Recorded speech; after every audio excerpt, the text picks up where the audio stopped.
nakita ang salitang tulong na nakasulat sa bintana ng silid ng aking anak. Isang hiyaw ng takot na bumasag sa perpektong maskara ng aming pamilya sa Manila. Habang ako ay abala sa pagpapatakbo ng aming imperyo, ang asawa kong si Isabela ay nagpapakasasa sa karangyaan habang lihim na pinahihirapan at tinatroma ang aming anak na si Liana. Huwag kang magkakamaling magsumbong dahil walang maniniwala sa isang batang tulad mo.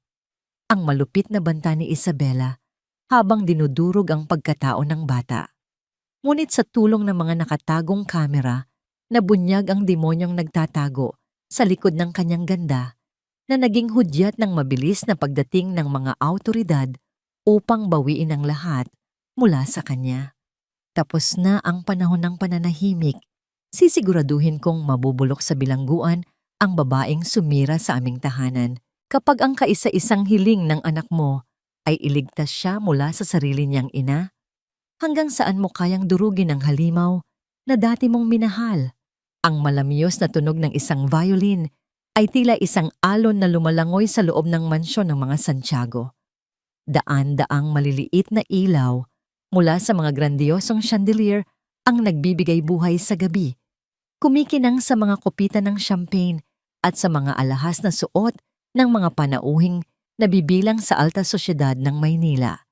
Ito ang mundo ni Lorenzo Enzo Santiago, isang mundong perpekto, kalkulado at matagumpay. Nakatayo siya sa tabi ng kanyang asawang si Isabela. Ang braso niya ay nakaakbay sa makinis na baywang nito. Isang perpektong larawan ng mag-asawang hinahangaan ng lahat. Ngumingiti si Enzo, tumatango sa mga bumabati, nakikipagkamay sa mga kasosyo sa negosyo. Ngunit ang kanyang isip ay nasa ibang lugar, nasa blueprint ng bagong proyektong itatayo sa Taguig, sa mga email na kailangan niyang sagutin, sa pulong na nakatakda bukas ng umaga. "Darling, Mr. Chua is complimenting the garden." Bulong ni Isabela sa kanya.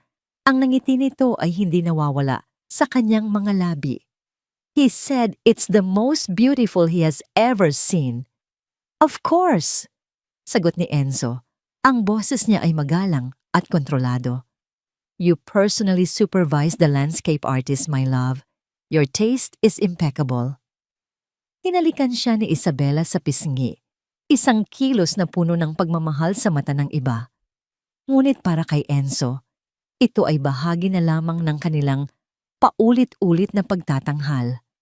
Matagal na silang ganito. Siya ang tagapagtayo ng imperyo at si Isabela ang tagapangalaga ng kanilang perpektong imahe. At sa tingin niya, sapat na iyon. Nang matapos ang gabi at ang huling panauhin ay nagpaalam na, saka lamang huminga nang maluwag si Enzo. Ang pekeng ngamong ngiti sa kanyang labi ay unti-unting naglaho. Hinubad niya ang kanyang coat at iniluwa.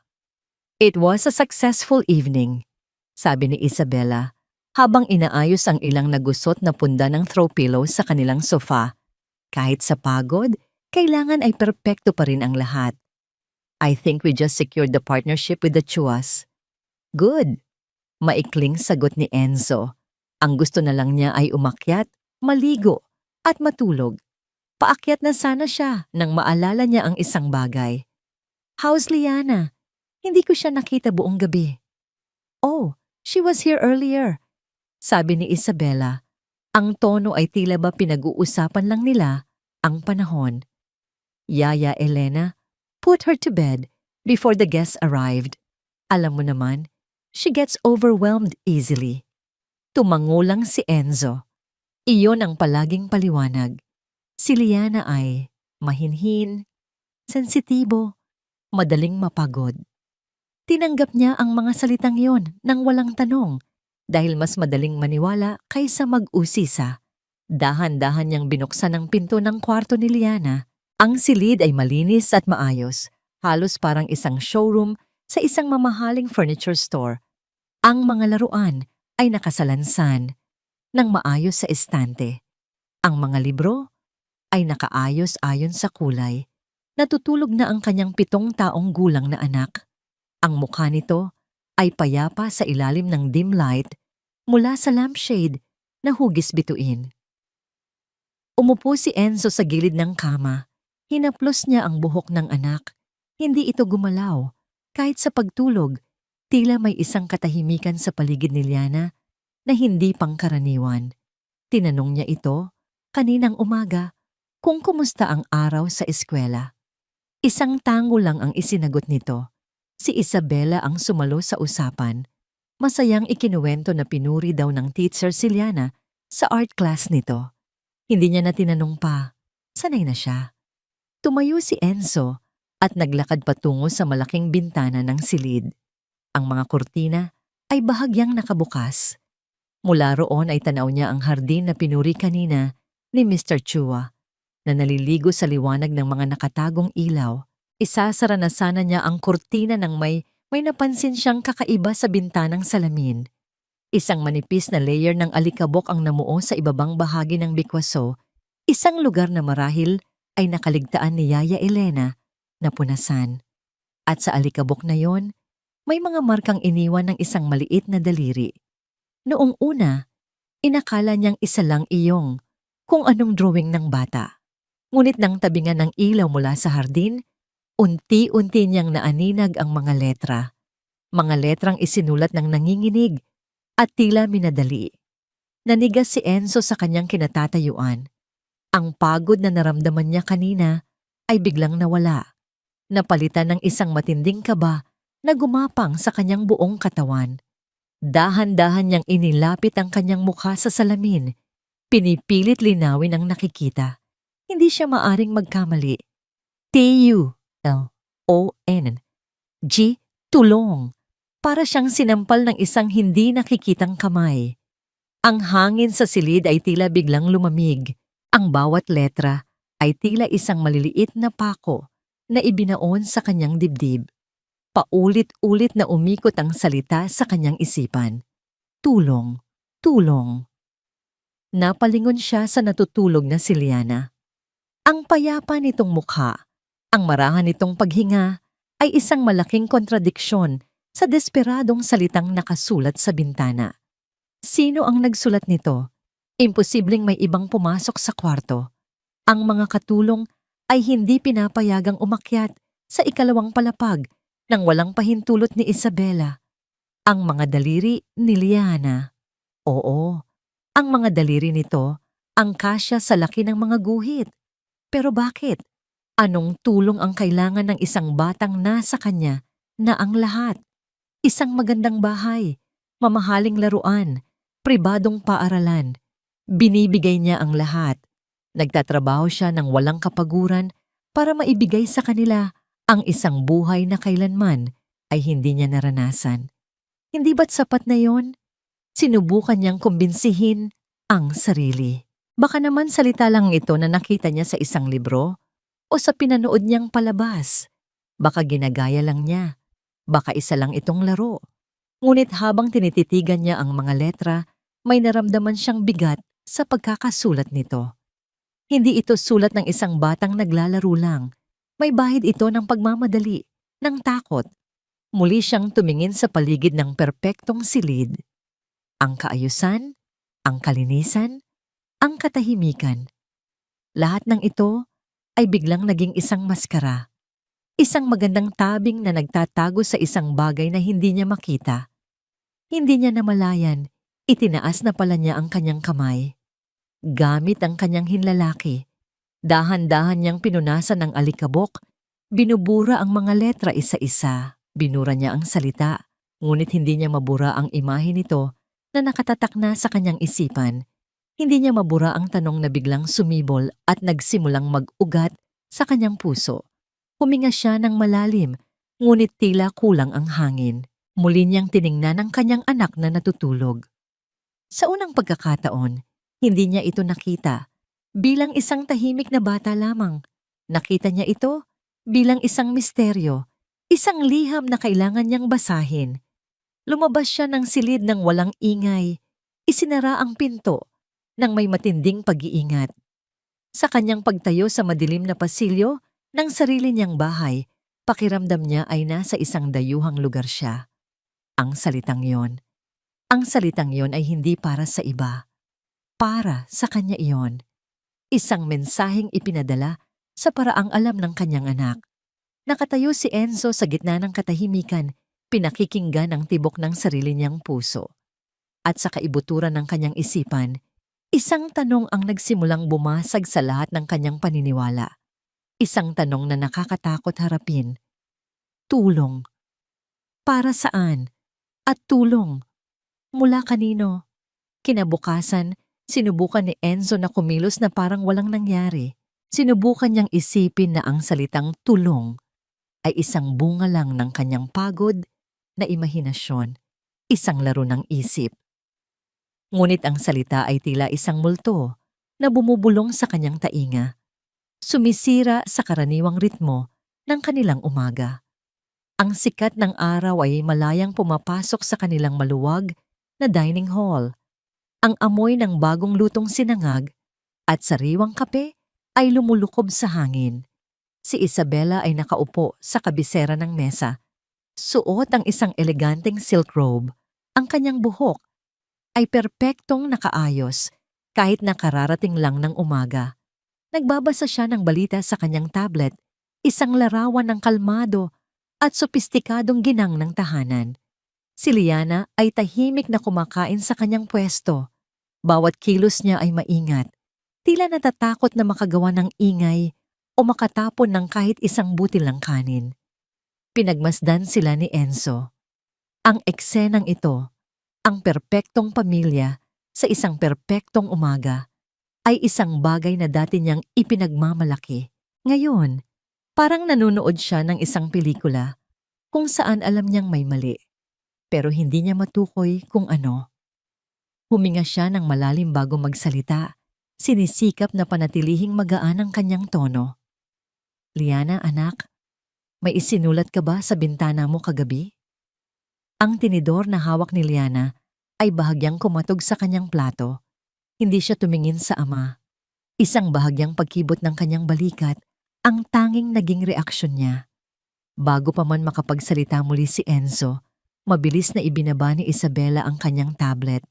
Isang perpektong nangiti ang agad na gumuhit sa kanyang mga labi.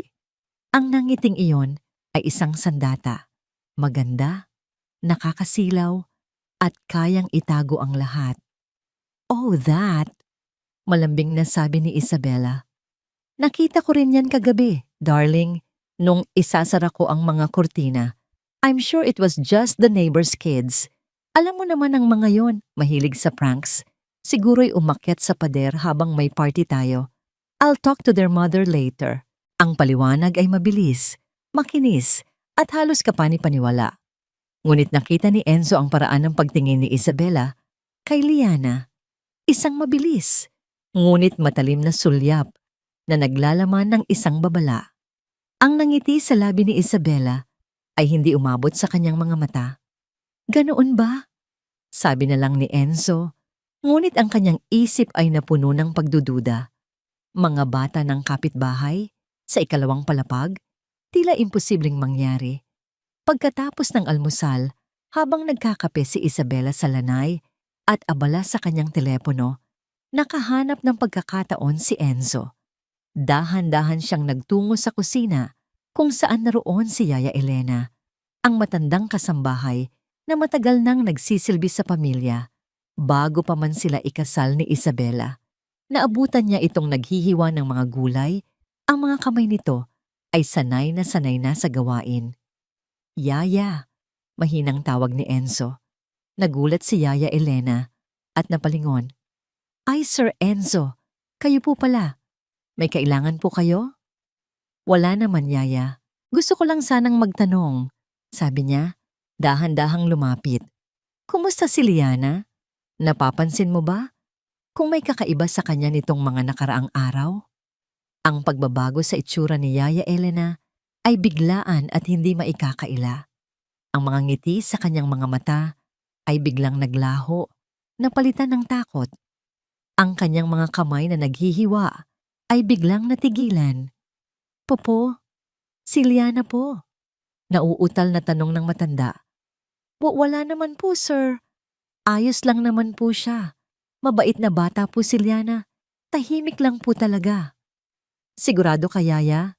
Diin ni Enzo. Ang boses niya ay mas seryoso na ngayon. Walang kahit ano. Walang kinakatakutan. Walang sinasabi sa'yo. Isang malakas na kalabog ang umalingaw-ngaw sa kusina. Ang hawak na kutsilyo ni Yaya Elena ay nahulog sa sahig, kasama ang sangkaterbang hiniwang carrots. Ang mukha ng matanda ay namutla, at ang kanyang mga kamay ay nagsimulang manginig. Wala po, sir.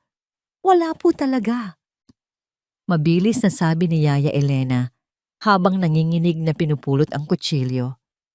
Pasensya na po, nabitawan ko. Ayos lang po ang lahat, sir. Huwag po kayong mag-alala. Ang kanyang desperasyon ay halos mas palpable kaysa sa kanyang mga salita. Umiiwas siya ng tingin, tila ba ang pagtingin kay Enzo sa mata ay isang malaking kasalanan. Umalis si Enzo sa kusina na may mas mabigat na damdamin. Ang takot sa mga mata ni Yaya Elena ay hindi takot ng isang taong nag-aalala lang. Iyon ay takot ng isang taong may nalalamang ayaw sabihin. Isang takot ng isang taong may tinatago. Pagdating niya sa kanyang opisina sa bahay, sinubukan niyang magtrabaho. Binuksan niya ang mga blueprint sa kanyang malaking mesa. Ang mga matatayog na gusaling na kalarawan doon, ang mga proyektong dati nagbibigay sa kanya ng matinding kasiyahan, ay tila mga laruan na lang ngayon. Walang kabuluhan. Hindi niya maalis sa isip niya ang mga eksena kaninang umaga, ang perpektong ngiti ni Isabela, ang matalim nitong sulyap kay Liana, ang takot sa mga mata ni Yaya Elena. Lahat sila ay mga piraso ng isang palaisipan na hindi niya mabuo. Paulit-ulit na bumabalik sa kanya ang salitang, tulong.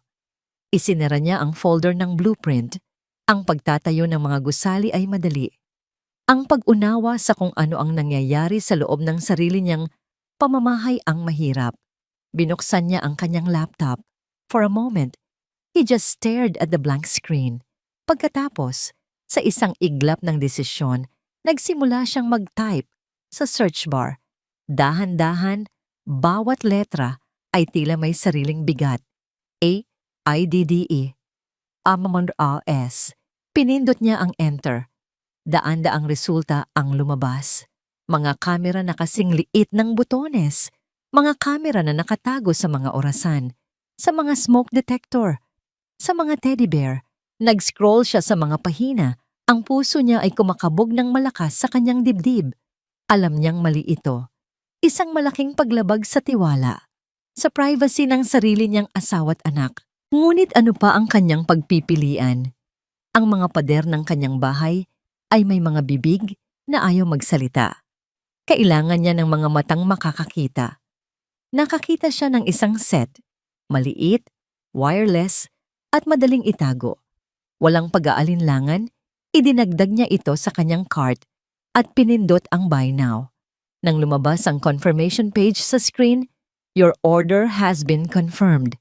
Napasandal si Enzo sa kanyang upuan. Tinitigan niya ang mga salitang iyon, ang malamig at digital na patunay ng kanyang desisyon. Alam niyang binabagtas niya ang isang hangganan na hindi na niya maaring balikan. Hindi na siya ang ama na nagbibigay lang ng material na bagay. Simula sa araw na ito, siya ay magiging isang espiya sa sarili niyang pamamahay at sa hindi malamang dahilan. Pakiramdam niya, ito ang unang pagkakataon na tunay niyang gagampanan ang pagiging isang ama. 2 araw ang lumipas, 2 araw ng pilit na pakikitungo, ng mga pekeng ngiti, at ng katahimikang mas maingay pa sa sigawan. Ang maliit na kahon na naglalaman ng mga kamera ay dumating sa kanyang opisina sa Makati. Maingat na itinago sa ilalim ng mga blueprint at papeles. Ang kailangan na lang niya ay ang tamang pagkakataon. Ang pagkakataong yun ay dumating sa anyo ng isang tawag mula sa isang kliyente sa Cebu. Isang emergency, isang problema sa structural integrity ng isang itinatayong condominium. Ito ang perpektong dahilan. Darling, I have to fly to Cebu, sabi ni Enzo kay Isabella habang nag-iimpake siya ng ilang damit sa isang maliit na maleta. Something came up. It's urgent. I might be gone for 2 or 3 days. Lumapit si Isabella, ang muka ay nagpapakita ng tamang-tamang timpla ng pag-aalala at pag-unawa. Inayos niya ang kwelyo ng polo ni Enzo, isang kilos na tila nagmula sa isang eksena sa pelikula. Oh no, is it serious? Tanong niya, ang boses ay malambing. Please be careful, Enzo, and call me as soon as you land, okay? I will, sagot ni Enzo. Nilalabanan ang pagnanasang umiwas sa mga mata nito. Hinalikan niya ito sa noo, isang malamig at walang buhay na halik. Take care of Liana for me. Of course, darling. We'll be fine. Sagot ni Isabella. Ang ngiti nito ay kasing perpekto ng dati. Ngunit hindi talaga pumunta ng Cebu si Enzo. Pagkatapos niyang magpahatid sa airport, kumuha siya ng taxi at nag-check-in sa isang business hotel sa Ortigas. Sapat ang layo para hindi mapansin, ngunit sapat ang lapit para makabalik agad kung kinakailangan. Ang kanyang plano ay simple. Hihintayin niyang sumapit ang hating gabi kung kailan ang lahat sa mansyon ay tulog na. Pagkatapos ay babalik siya para ikabit ang mga mata at taingang magsisilbing espiya niya. Ang paghihintay sa loob ng silid ng hotel ang isa sa pinakamahabang paghihintay sa kanyang buhay. Ang bawat tiktak ng orasan sa dingding ay tila isang malakas na dagundong. Nag-order siya ng room service ngunit halos hindi niya nagalaw ang pagkain. Ang isip niya ay nasa bahay, sa kanyang asawa, sa kanyang anak, at sa mga sikretong nakakubli sa mga pader nito. 2:00 ng madaling araw, nang sigurado siyang ang buong Corinthian Gardens ay nababalot na ng katahimikan, nagmaneho siya pabalik. Ipinarak niya ang kanyang inarkilang sasakyan sa isang madilim na eskinita, ilang kanto mula sa kanilang bahay. Gamit ang spare key na palagi niyang dala, dahan-dahan niyang binuksan ang gate sa likod bahay. Ang bawat maliit na tunog ay tila isang pagsabog sa katahimikan ng gabi. Ang sarili niyang bahay ay tila naging isang teritoryo ng kaaway. Ang bawat anino ay tila isang banta. Ang bawat ugong ng aircon ay nagpapakaba sa kanya. Umakyat siya sa 2nd palapag. Ang bawat hakbang ay maingat na tinatansya para hindi lumikha ng anumang ingay. Ang una niyang pinuntahan ay ang silid ni Liana. Dahan-dahan niyang pinihit ang seradura. Sa loob, tulog na tulog ang kanyang anak. Sa liwanag ng buwan na tumatagos sa bintana, tila isang anghel si Liana. Ngunit alam na ni Enzo na kahit ang mga anghel ay maaaring mga ilangan ng tulong. Kinuha niya ang unang kamera, kasing liit ng isang butones. Maingat niya itong idinikit sa mata ng isang malaking teddy bear na nakaupo sa isang silya sa sulok ng silid. Isang teddy bear na tanaw ang buong kama at ang malaking bahagi ng silid. Ang pangalawang kamera ay inilagay niya sa isang digital clock sa bedside table ni Liana. At ang pangatlo, sa isang maliit na butas sa likod ng isang makapal na frame ng litrato ng kanilang pamilya na nakasabit sa dingding. Pagkatapos ay nagtungo siya sa sala. Ikinabit niya ang isa pang kamera sa ilalim ng isang makapal na dahon ng isang indoor plant. Nakatutok sa malaking sofa kung saan madalas umupo si Isabella. Ang huli ay inilagay niya sa bookshelf, nakatago sa pagitan ng 2 makakapal na libro. Nang matapos siya, bumalik siya sa silid ni Liana para sa isang huling pagsilip. Tinitigan niya ang natutulog na bata. Malalaman ko rin ang totoo, anak. Bulong niya sa hangin. Pangako. Mabilis at tahimik siyang bumalik sa hotel. Ang araw ay malapit ng sumikat. Pagod na pagod siya, ngunit ang kanyang diwa ay gising na gising. Ikinonekta niya ang kanyang laptop sa network ng mga kamera. Isa-isang lumabas ang mga live feed sa kanyang screen, 5 maliliit na bintana na nagpapakita ng iba't ibang anggulo ng kanyang tahanan. Nagsimula na ang kanyang pagbabantay. Ang unang ilang oras ay tahimik at walang kakaiba. Napanood niya si Yaya Elena na pumasok sa silid ni Liana para gisingin ito. Napanood niya silang mag-almusal. Lahat ay normal. Lahat ay payapa. Sinimulan na niyang isipin na baka nga nagkamali lang siya. Baka praning lang siya. Ngunit bandang tanghali, isang eksena ang nagpatigil sa kanyang paghinga. Nasa sala si Isabela at Liana. Naglalaro si Liana sa sahig gamit ang kanyang mga pangkulay. Si Isabela naman ay may kausap sa telepono. Tumatawa at nakikipagkwentuhan. Marahil ay isa sa kanyang mga amiga. Biglang, isang krayon ang aksidenteng gumulong mula sa kamay ni Liana at tumama sa puting-puting Persian rug. Isang maliit, pulang marka ang naiwan nito. Nakita ito ni Isabela. Ang kanyang tawa sa telepono ay hindi nagbago. "Yes, of course, Mare. See you on Saturday." Masayang sabi niya bago ibaba ang tawag. Ngunit ang nangiti sa kanyang labi ay nawala sa sandaling ibinaling niya ang kanyang tingin kay Liana. Ang pagbabago sa kanyang muka ay tila isang kidlat. Ang malambing na ina ay biglang naglaho, napalitan ng isang babaeng may malamig at matalim na tingin. Hindi siya nagsalita. Tumayo lang siya, lumapit kay Liana at hinawakan ito ng mahigpit sa braso. Kinaladkad niya ang bata patayo. Walang salita, walang sigaw. Ang katahimikan ay mas nakakatakot. Napanood ni Enzo sa kanyang laptop ang lahat. Ang takot sa mukha ni Liana. Ang higpit ng pagkakahawak ni Isabela. Ang panginginig ng kanyang anak. Pagkatapos, sa wakas, nagsalita si Isabela. Ang boses na narinig ni Enzo mula sa speakers ng kanyang laptop ay hindi ang boses na kilala niya. Hindi ito ang malambing at sopistikadong boses na ginagamit ni Isabela sa harap ng mga kaibigan o sa kanya. Ito ay isang boses na malamig, walang emosyon at puno ng pagkasuklam. Isang bulong na mas matalim pa sa isang sigaw. "Umupo ka ng maayos, Liana.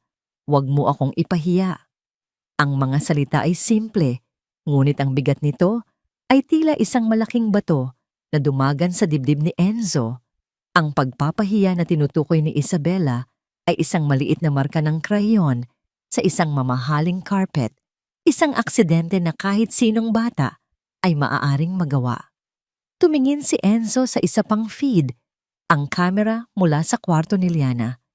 Nakita niyang pumasok si Isabela. Hila-hila pa rin ang bata. Tinulak niya si Liana papasok at saka isinara ang pinto. Hindi niya ito nilock, ngunit ang kilos ay malinaw. Ito ay isang pagpaparusa. Sa loob ng hotel room, napahawak ng mahigpit si Enzo sa gilid ng mesa. Ang kanyang mga buto sa daliri ay namuti. Isang nag-aalab na galit ang nagsimulang kumulo sa loob niya. Galit sa kanyang asawa at higit sa lahat, galit sa kanyang sarili. Gaano na katagal itong nangyayari? Ilang beses nang nanginig sa takot ang kanyang anak nang hindi niya nakikita?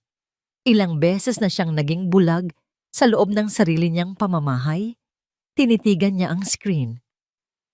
Sa feed ng sala, nakita niyang bumalik si Isabela na may dalang basahan at panlinis. Kalmado nitong nilinis ang marka ng krayon sa carpet. Ang bawat kilos ay kontrolado at mahinahon. Pagkatapos ay umupo itong muli sa sofa, kinuha ang kanyang telepono at nagsimulang mag-scroll na tila ba walang anumang nangyari. Ang kanyang mukha ay payapa, ang kanyang postura ay elegante. Isang perpektong ina, isang perpektong asawa, isang perpektong sinungaling. Sa isa namang screen, nakita ni Enzo si Liana, nakaupo sa sahig ng kanyang silid, yakap-yakap ang kanyang mga tuhod. Hindi ito umiiyak, tahimik lang itong nakatingin sa kawalan. Ang katahimikang yon, naisip ni Enzo, ay mas masakit pakinggan kaysa sa pinakamatinding pag-iyak. Iyon pala ang ibig sabihin ng tulong. Hindi ito isang sigaw. Para sa saklolo, mula sa isang panganib na nakikita, ito ay isang bulong para humingi ng tulong mula sa isang panganib na hindi nakikita ng iba, isang panganib na nagtatago sa likod ng perpektong nangiti at malambing na boses, Isang panganib na natutulog sa tabi niya gabi-gabi. Napatingin si Enzo sa kanyang refleksyon sa madilim na screen ng laptop.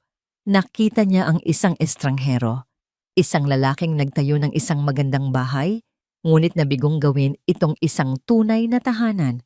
Ngayon, alam na. Alam na niya. Ang paglalagay ng mga kamera ay simula pa lamang. Hindi pa sapat ang makita lang ang katotohanan. Kailangan niyang maintindihan ito. At higit sa lahat, kailangan niyang tapusin ito. Ang tanong na lang ay paano? Ang mga sumunod na oras at araw ni Enzo sa loob ng hotel room ay naging isang uri ng personal na impyerno. Ang 4 na sulok ng silid ay naging kanyang selda. At ang screen ng laptop ang kanyang nag-iisang bintana sa isang mundong hindi na niya kilala, ang sarili niyang tahanan. Halos hindi na siya natutulog. Ang kanyang pagkain ay ang malamig na kape at ang galit na unti-unting kumakain sa kanyang sistema. Pinapanatili siyang gising, nagbabantay. Paulit-ulit niyang pinapanood ang mga live feed, naghahanap ng mga sagot. Ngunit ang tanging nakikita niya ay mas marami pang tanong. Nakita niya kung paano hindi pinapansin ni Isabela Siliana kapag abala ito sa telepono, na tila ba ang bata ay isang muwebles lamang sa silid. Nakita niya kung paano nito pilit na isinusuot sa bata ang mga damit na halatang makati at hindi komportable para lang bumagay sa sarili itong OOTD. Mga maliliit na bagay, mga tila walang kwentang eksena. Ngunit kapag pinagsama-sama ay bumubuo ng isang nakakakilabot na larawan ng emosyonal na kapabayaan at pagkontrol. Ang bawat eksena ay isang saksak sa kanyang puso, isang paalala ng kanyang pagkukulang. Siya ang nagbigay kay Isabela ng kapangyarihan. Siya ang nagbigay rito ng kalayaang gawin ang lahat. Sa ilalim ng maling akala na ang pagbibigay ng pera ay katumbas ng pagbibigay ng pagmamahal. Isang hapon, ang tensyon sa mansyon ay mas tumaas. Naghahanda si Isabela para sa isang importanteng charity ball. Nakasuot ito ng isang napakagandang puting bestida na nagkakahalaga ng ₱250,000. Nakatayo ito sa harap ng salamin sa kanilang sala, tinitingnan ang sarili mula sa bawat anggulo. Perpekto. Isang anghel na handang rumampa sa lipunan. Si Liana ay tahimik na nakaupo sa sahig, naglalaro ng kanyang mga manika. Maya-maya, tumayo ito. May hawak na isang maliit na baso ng grape juice na iniwan ni Yaya Elena para sa kanya. Lumapit ito kay Isabela. Ang mga mata ay may bahid ng paghanga. Tila may gustong sabihin. "Mommy!" Mahinang tawag ni Liana. Hindi lumingon si Isabela. Abala pa rin sa pag-aayos ng diamanteng hikaw sa kanyang tainga.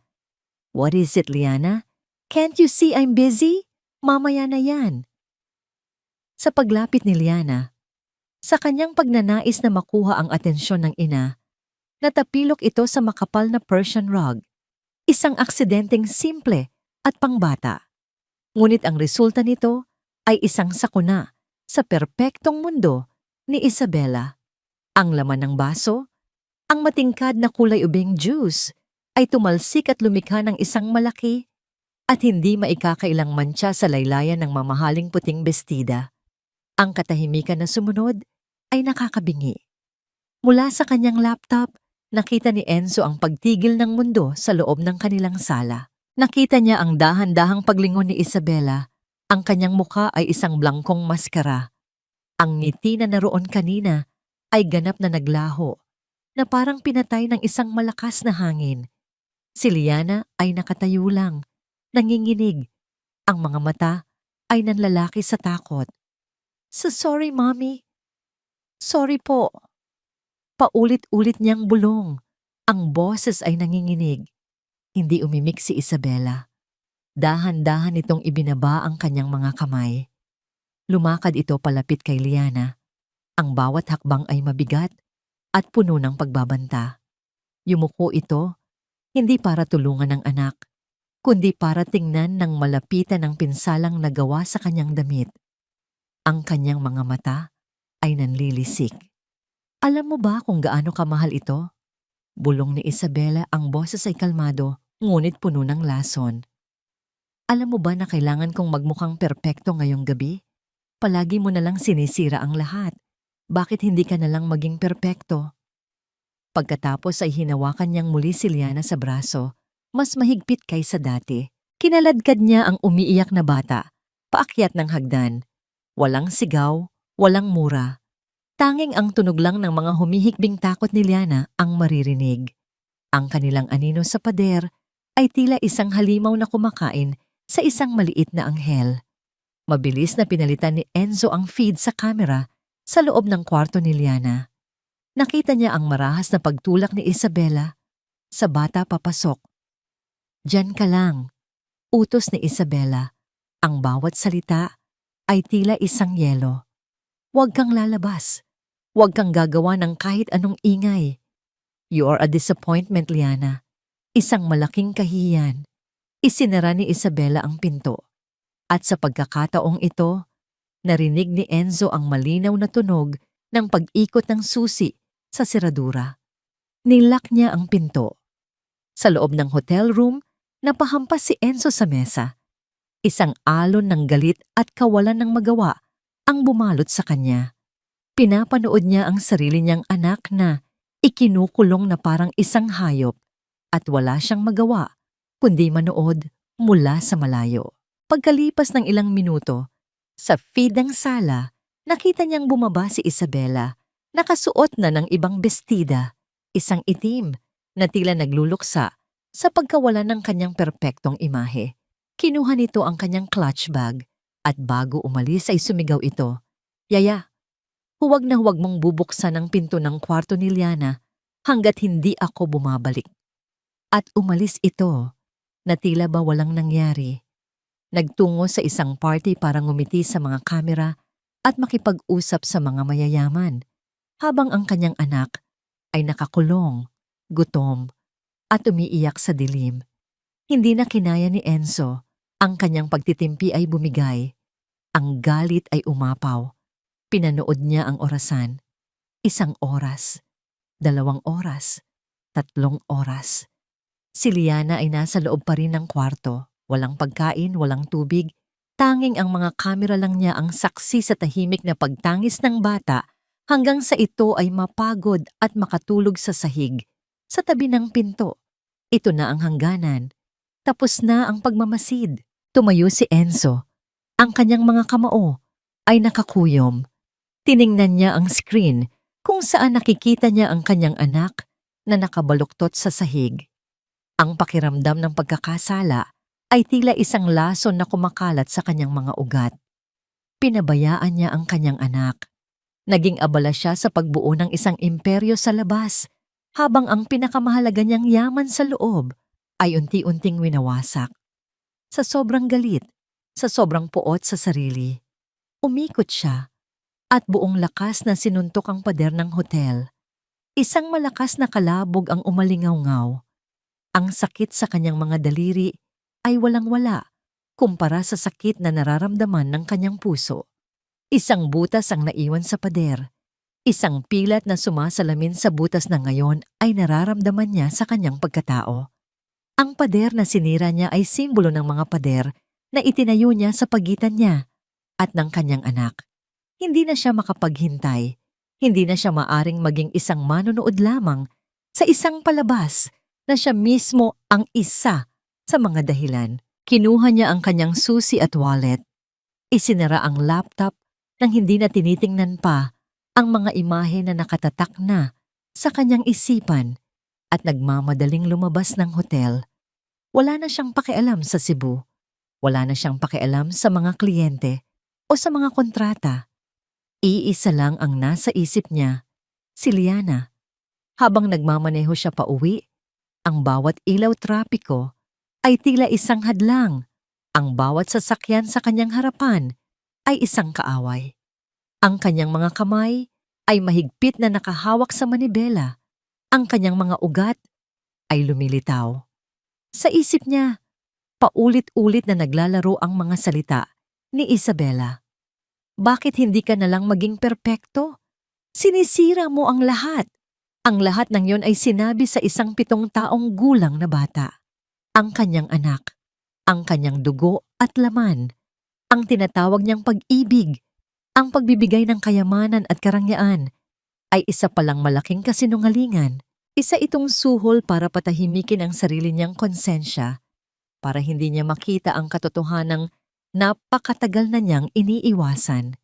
Nabigo siya bilang isang ama. Tapos na ang pagmamasid. Oras na para umuwi.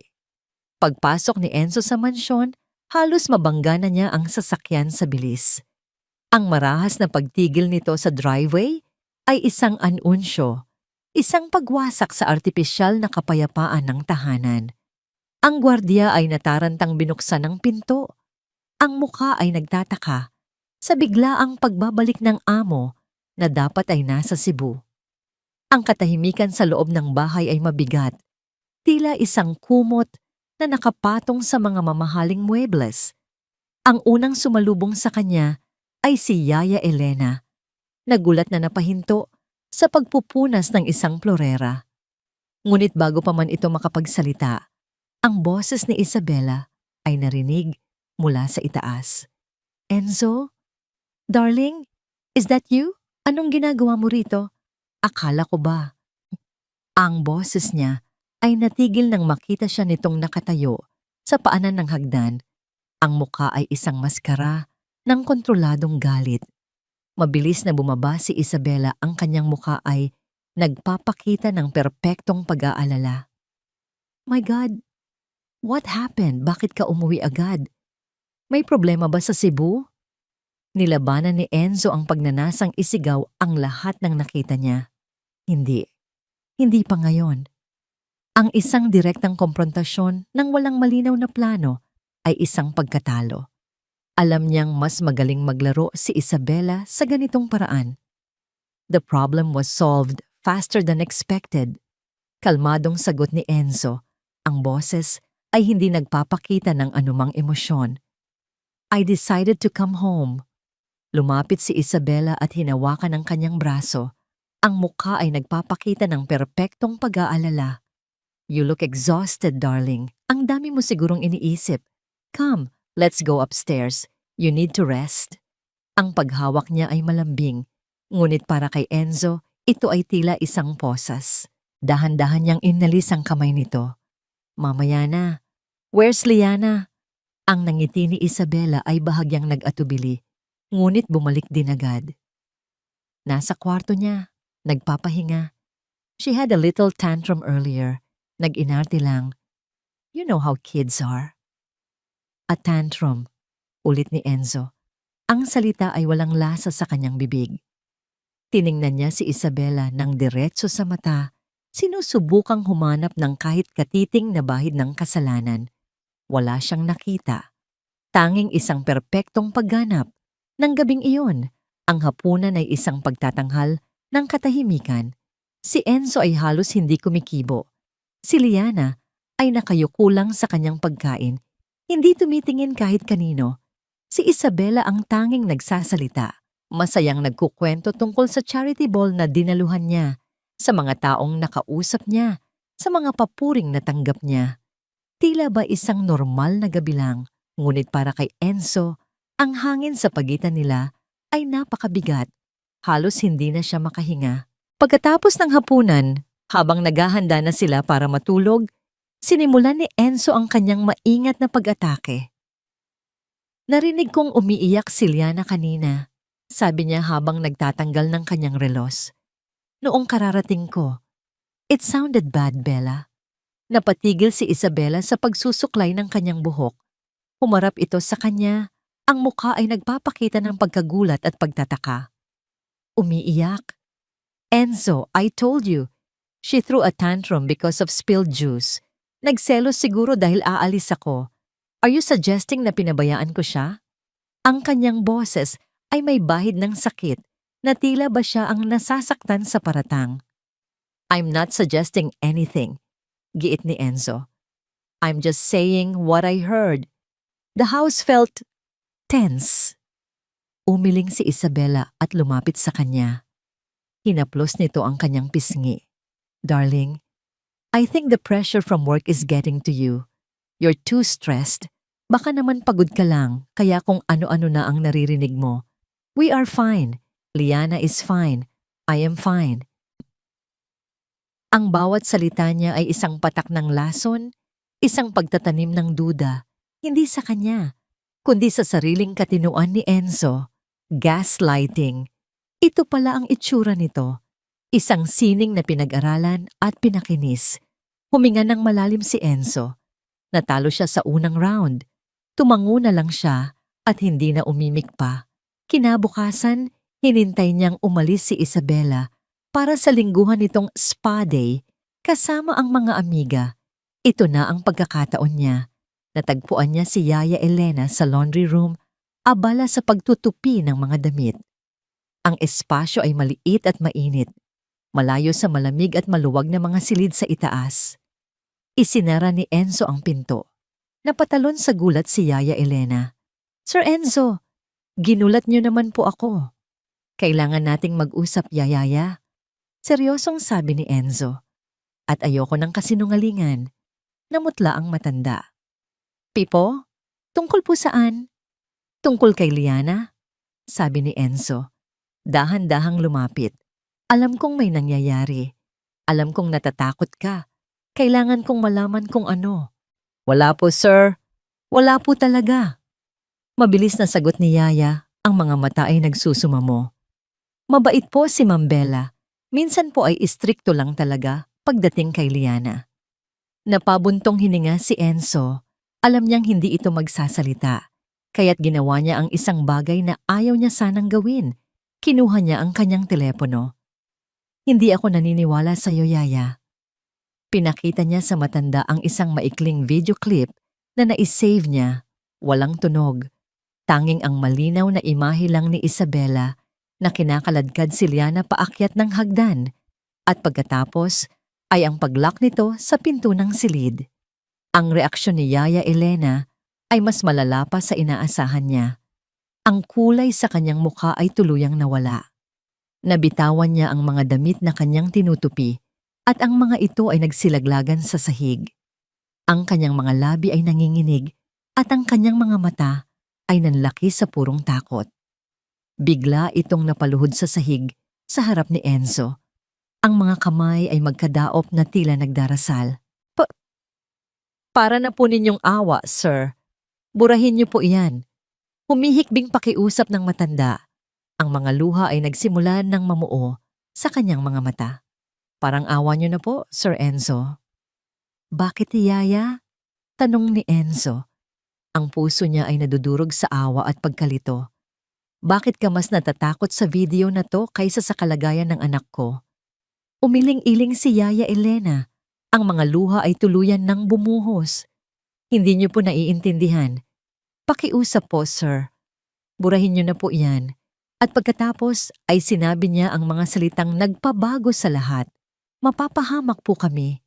Kami. Hindi ako. Kundi kami. Napatitig si Enzo sa nakaluhod na matanda. Sa isang iglap, lahat ay nagbago. Ang takot na nakikita niya ay hindi lang simpleng takot ng isang katulong sa kanyang amo. Ito ay isang takot na mas malalim, mas personal. Isang takot na hindi lang para sa sarili niya. Ang pader ng katahimikan na itinayo ni Yaya Elena ay hindi lang gawa sa takot. May iba pa. May mas mabigat na dahilan.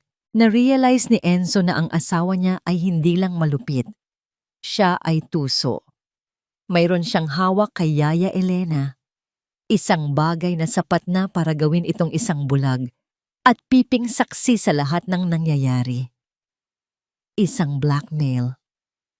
Ang mga salitang binitiwan ni Yaya Elena, mapapahamak po kami, ay umalingaw-ngaw sa isipan ni Enzo na parang isang sirang plaka. Hindi na niya ito kinulit pa. Tinulungan niya itong tumayo, sinabing kalimutan na lang ang usapan at umalis na tila ba walang nangyari. Ngunit sa kanyang pag-alis, isang malamig na katotohanan ang bumalot sa kanya. Hindi niya makukuha ang sagot mula sa loob ng bahay. Ang takot na ipinakita ni Yaya ay mas malaki pa sa katapatan nito sa kanya. Ito ay isang takot na may malalim na pinag-uugatan. Kinailangan niyang lumabas para malaman ang sagot. Kinahapunan, bumalik siya sa kanyang opisina sa Makati. Sa loob ng kanyang pribadong silid na napapalibutan ng salamin at bakal, natanaw ang buong syudad, gumawa siya ng isang tawag sa isang pribadong investigador na minsan nang nakatulong sa kanya sa isang corporate case. Si Mr. David. Enzo Santiago here. Simula niya, ang boses ay direkta at walang paligoy-ligoy. I have a personal matter. It's sensitive. I need you to look into someone. Of course, Mr. Santiago. Just send me the details. Sagot ng boses sa kabilang linya. Her name is Elena Cruz. Yaya Elena. She works for me. I need to know everything about her.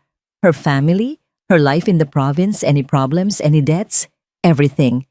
I want it fast, David. Money is not an issue. Pagkatapos ng tawag, napasandal si Enzo sa kanyang upuan. Isang arkitekto na nagdidisenyo ng mga gusali, ngayon ay nagdidisenyo ng isang mapanganib na investigasyon laban sa sarili niyang pamilya. Napaka-imposible ng sitwasyon, ngunit kailangan niyang gawin. Ang salitang kami ang nagtulak sa kanya. Ang sumunod na mga araw ay isang ehersisyo sa pagtitimpi. Patuloy siyang umarte bilang isang mapagmahal na asawa at isang abalang ama. Ngunit sa likod ng kanyang mga mata, isang bagyo ang namumuo. Bawat ngiti ni Isabela ay tila isang insulto. Bawat pag-iwas ni Yaya Elena ay isang kumpirmasyon. Makalipas ang 3 araw, tumawag si Mr. David. I have what you need, sir. Where do you want to meet? Nagkita sila sa isang hindi gaanong mataong coffee shop sa San Juan. Isang maliit na sobrang Manila ang iniabot ni Mr. David sa kanya. Walang masyadong salita. Isang tango lang at umalis na ang investigador. Hindi binuksan ni Enzo ang sobre sa loob ng coffee shop. Dinala niya ito sa kanyang sasakyan. Doon, sa artipisyal na katahimikan ng kanyang de-aircon na kotse, habang ang mundo ay mabilis na gumagalaw sa labas, binuksan niya ito. Ang laman ay ilang piraso ng papel at mga litrato. Ang unang litrato ay larawan ng isang binatang, marahil ay nasa early 20s. Sa likod nito ay may sulat, Ryan Cruz, 23 years old, anak ni Elena Cruz. Ang mga sumunod na papel ay mga dokumento, mga bank statement, mga kopya ng mga text message, mga ulat mula sa isang barangay sa kanilang probinsya. Habang binabasa ni Enzo ang mga report, unti-unting nanikip ang kanyang dibdib. Si Ryan Cruz ay lulong sa sugal. Online sabong, tong-its, lahat na. At hindi lang iyon, may utang ito sa isang lokal na loan shark. Isang utang na nagkakahalaga ng halos 1,000,000 piso. Ngunit hindi iyon ang nakapagpatigil sa paghinga ni Enzo. Ang nakapagpatigil sa kanya ay ang mga kopya ng bank transfer. Linggo-linggo, sa loob ng halos 1 taon na, may naghuhulog ng eksaktong halaga para pambayad sa interes ng utang at ang pangalan na nasa likod ng mga transaksyon. Isabela Reyes Santiago, para siyang binuhusan ng nagyayelong tubig. Ito pala iyon.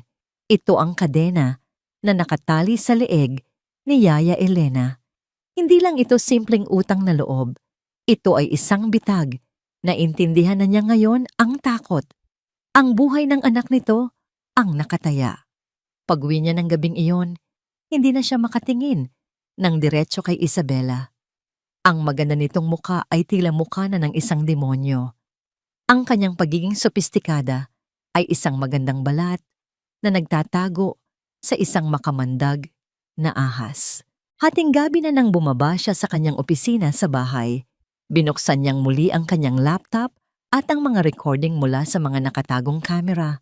Ngayon, alam na niya kung ano ang hahanapin. Hindi na siya naghahanap ng pruweba ng pagmamaltrato. Naghahanap siya ng pruweba ng pagbabanta. Nag-fast forward siya sa daan-daang oras ng footage. Mga eksena sa sala, sa hardin, sa dining room. Hanggang sa nahanap niya ang isang recording 2 linggo na ang nakalipas. Isang eksena sa kusina. Walang ibang tao. Tanging si Isabela at si Yaya Elena lang. Pinanood niya. Noong una, tila nag-uutos lang si Isabela tungkol sa mga lulutuin. Ngunit biglang nagbago ang tono nito. Lumapit ito kay Yaya Elena. Ang boses ay naging malamig at walang emosyon. Narinig ko. Tumawag na naman daw ang pinagkakautangan ni Ryan, sabi ni Isabela. Hindi ito nakatingin sa matanda, abala sa pag-aayos ng mga bulaklak sa isang florera. Oo po, ma'am. Nanginginig na sagot ni Yaya Elena. Pero sinabi ko po na, I don't care what you said, putol ni Isabela. Ibinaling nito ang tingin sa matanda, at sa mga mata nito ay may isang babalang nakamamatay. Listen to me very carefully, Elena. I am the only thing standing between your son and a prison cell, or worse. Huminga ng malalim si Isabela bago binitiwan ang mga salitang tuluyang gumuho sa mundo ni Enzo. Isang salita mo lang sa asawa ko tungkol sa kahit anong nakikita mo sa bahay na to, bulong ni Isabela. Ang bawat salita ay tila isang patalim. Isang maling kilos mo lang at titigilan ko ang pagbabayad. At hahayaan kong mabulok sa kulungan ang anak mo. Naiintindihan mo ba ako? Napalunok si Yaya Elena. Ang mga luha ay tahimik na dumadaloy sa kanyang pisngi. Isang tango lang ang naisagot niya. Pinatay ni Enzo ang video. Nakatitig siya sa blankong screen, ngunit ang nakikita niya ay ang buong larawan. Malinaw na malinaw. Hindi ito simpleng pagmamaltrato na dulot ng init ng ulo. Hindi ito simpleng pagiging istrikto ng isang ina. Ito ay isang kalkuladong sistema. Isang masalimuot na sapot ng manipulasyon, pananakot, at blackmail. Ang bawat kilos ni Isabela ay may plano. Ginamit niya ang kahinaan ni Yaya Elena para gawin itong isang alipin, isang kasangkapan para pagtakpan ang sarili nitong kademonyuhan. Ang kanyang asawa, ang ina ng kanyang anak, ay hindi isang perfectionist na ina. Isa siyang arkitekto ng panloloko. Isang master manipulator na kayang laruin ang buhay ng mga tao na parang mga pyesa sa isang chessboard. Isa siyang halimaw na nagtatago sa likod ng isang magandang muka at sa loob ng isang marangyang tahanan na siya mismo ang nagdisenyo. Napatitig si Enzo sa sobrang nasa mesa at sa screen ng laptop sa kanyang harapan. Ang mga ito ang kanyang mga sandata at ang mga ito rin ang patunay ng kanyang matagal na pagkabulag. Ang mundo na akala niya ay perpekto ay isa palang entablado at silang lahat ay mga tau-tauhan lamang sa isang palabas na si Isabela ang direktor. Ang laban ay hindi na lang para alamin ang katotohanan. Malinaw na sa kanya ang katotohanan. Ang laban ngayon ay kung paano niya ililigtas ang kanyang anak mula sa sarili nitong ina. Ang gabi ay bumagsak sa Corinthian Gardens na may bigat na hindi pangkaraniwan. Sa loob ng mansyon ng mga Santiago, ang hapunan ay natapos sa parehong pekeng katahimikan. Ngunit ngayong gabi, may nagbago kay Enzo. Ang nag-aalab na galit ay napalitan ng isang malamig at matalas na determinasyon. Ang pagtitimpi ay tapos na. Ang pag-arte ay tapos na. Hinintay niyang makaakyat si Liana sa kanyang silid. Hinintay niyang marinig ang paghinto ng mga yapak ni Yaya Elena sa pasilyo. Nang sigurado na siyang silang dalawa na lang ni Isabela ang nasa ibaba, nagsimula siya. Nakatayo si Isabela malapit sa grand piano. Hinahaplos ang makinis na kahoy nito. Ang kanyang refleksyon ay bahagyang nakikita sa itim na kintab. Bella, tawag ni Enzo. Ang kanyang boses ay kalmado, ngunit may talim na kayang humiwa sa makapal na hangin sa pagitan nila. Lumingon si Isabela, isang handa ng ngiti ang nasa kanyang mga labi. Yes, darling. Hindi na nagsalita pa si Enzo. Kinuha niya ang Manila envelope na naglalaman ng report ni Mr. David mula sa ilalim ng isang magazine sa coffee table. Lumakad siya palapit at sa isang mabilis ngunit kontroladong kilos, inihagis niya ito sa ibabaw ng piano. Ang tunog ng pagtama nito sa kahoy ay isang malakas na sampal sa katahimikan. Tapusin na natin to, Bella. Ang nangiti ni Isabela ay naglaho. Tiningnan niya ang sobre, pagkatapos ay tumingin siya kay Enzo. Sa isang iglap, isang bahid ng tunay na pagkagulat, marahil ay takot, ang gumuhit sa kanyang mga mata. Ngunit kasing bilis din itong nawala. Napalitan ng isang maskara ng inosenteng pagkalito. What is this, Enzo? Ano na namang drama ito? Buksan mo, utos niya. Nag-aalangan. Binuksan ni Isabela ang sobre. Inilabas niya ang mga papel, ang mga litrato, ang mga bank statement. Habang binabasa niya, nakita ni Enzo ang bahagyang panginginig ng kanyang mga kamay. Nakita niya ang pagbabago sa kanyang paghinga. Ang ebidensya ay hindi maikakaila. Huli na siya. Ngunit si Isabela Reyes Santiago ay isang manlalaro na hindi basta-basta sumusuko. Nang itaas niyang muli ang kanyang tingin, wala nang bakas ng takot. Ang naroon ay isang itsura ng malalim na kalungkutan na tila ba siya ang biktima. So this is what you've been doing, sabi niya. Ang boses ay basag. Nag-hire ka ng private investigator para espiyahan ako, ang sarili mong asawa, sa sarili nating pamamahay. Hindi makapaniwala si Enzo sa kanyang narinig. Iyan ang problema mo? Hindi ang katotohanan na tinithreaten mo ang katulong natin, na ginagamit mo ang utang ng anak niya para gawin siyang bilanggo rito? Biglang nagsimulang mamuo ang mga luha sa mga mata ni Isabela. Isang perpektong pagganap. Threaten? Enzo, tinutulungan ko siya. Iyon ang totoo. Naawa ako kay Yaya. Kaya ako ang nagbabayad ng utang ng sugaparil niyang anak. Iyon ba ang krimen ko? Ang pagiging masyadong matulungin?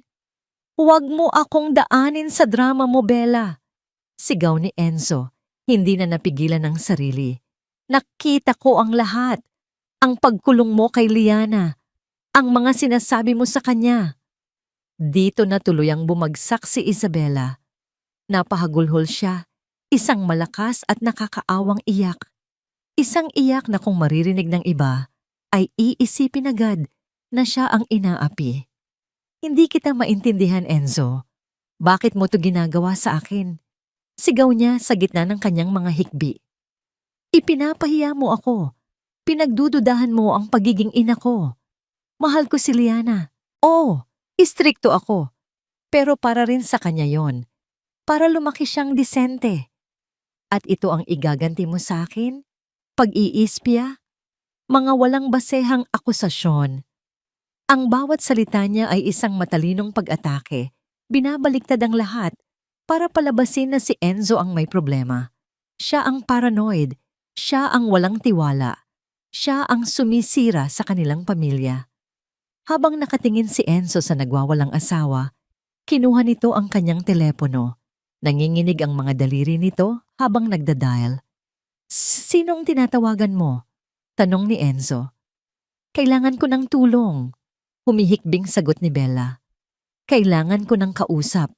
Hindi na kita kilala, Enzo. Sinagot ang tawag sa kabilang linya. Celine. Oh my God, Celine. Sabi ni Bella, ang boses ay basag na basag. Si Dr. Celine, ang matalik nilang kaibigan, isang respetadong psychologist. Napako si Enzo sa kanyang kinatatayuan.